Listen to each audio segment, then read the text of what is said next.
Dalam rangka HUT Kemerdekaan RI ke-71, DPC PDIP Kota Palembang mengadakan turnamen catur yang diikuti 72 peserta, baik dari kalangan umum hingga dari Akademi Percaturan Sumsel.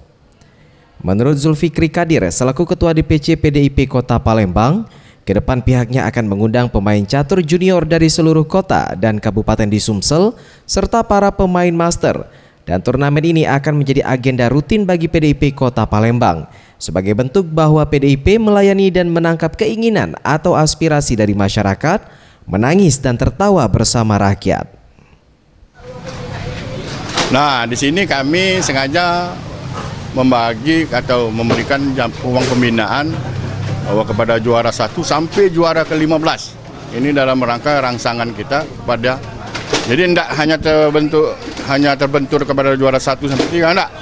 Catur ini harus sampai ke juara 15. Nah, di sinilah. Dan pada saat nanti bahwa PDI akan rutin mengadakan pertandingan ini. Pertama ulang tahun HUT RI, yang kedua adalah HUT PDI. Di turnamen ini DPC PDIP Kota Palembang memberikan uang pembinaan bagi pemenang. Juara 1 dengan uang pembinaan Rp2 juta hingga juara ke-15 mendapatkan uang pembinaan Rp100.000. Mega Dwi Handayani, Sriwijaya TV.